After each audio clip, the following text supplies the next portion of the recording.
Olá, pessoal! Eu sou a Adriana, médica pneumologista, endoscopista respiratória. Vamos cumprir agora a promessa de mostrar como é que a gente vai desengasgar uma criança, quer seja ela pequenininha ou quer seja ela uma criança maior. E aqui fica uma sábia frase: é melhor saber fazer e não precisar do que precisar e não saber o que fazer. E a primeira pergunta que a gente tem que se fazer toda vez que a gente estiver diante de uma vítima engasgada é: a obstrução dessas vias aéreas, ela é parcial ou é total?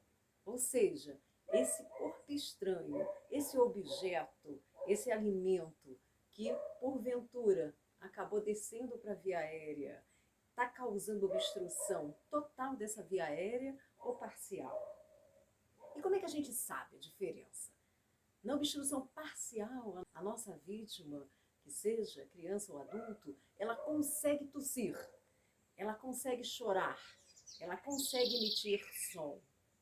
Diferente da obstrução total, em que a nossa vítima não consegue emitir nenhum tipo de som. E os seus lábios vão ficando arroxeados. E no adulto a gente tem o sinal universal do engasgo. É aquela vítima que, quando engasga, coloca a mão no pescoço. A obstrução parcial, ela tem sua gravidade. Mas o que a gente tem que fazer no primeiro momento? Estimular a nossa vítima a tossir. A tosse, muitas vezes, consegue fazer com que aquela criança, aquele bebê, aquele adulto, consiga colocar para fora aquele objeto estranho. Mas quando a gente percebe que essa criança, que essa vítima, não está conseguindo chorar, não está emitindo som, a gente tem que partir para as manobras de desobstrução das vias aéreas. Que no caso dos bebês, são os clássicos 5 tapinhas nas costas.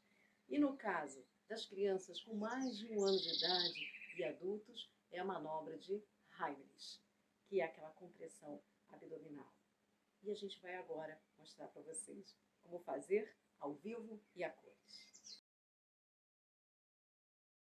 Olá, Helena! Olá, doutora Adriana. Essa é minha filhinha Maria Clara, minha boneca. E se ela estiver tomando o leitinho dela e ela engasgar, o que eu faço? Pois é, Helena, é muito simples e muito importante que você tenha essas noções. Você e todas as mães e pessoas que cuidam de bebês. Me empresta aqui teu bebezinho. Então, primeiro passo, a gente tem que segurar a cabeça desse bebê.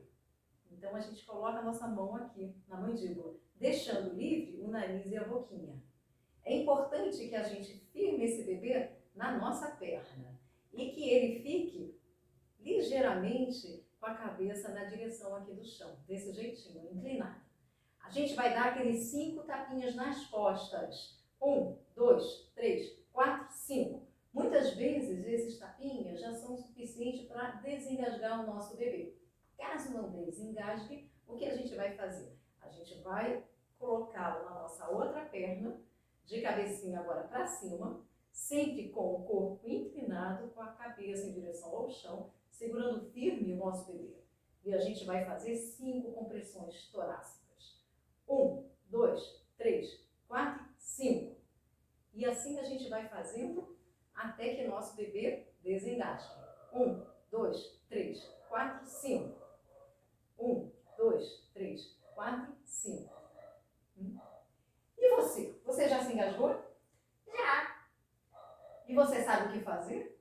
Caso você presencie alguém se engasgando, de que forma você pode ajudar? Não. Vamos lá. Vamos. Então, Helena, se alguém com mais de 1 ano de idade, uma criança maiorzinha ou um adulto, e você está ali e se engasga, o que você faz? Se você perceber que essa criança, esse adulto, está tossindo, ou seja, a obstrução não é total, uma obstrução parcial, quando a gente consegue tossir, é sinal que algum ar ainda está passando.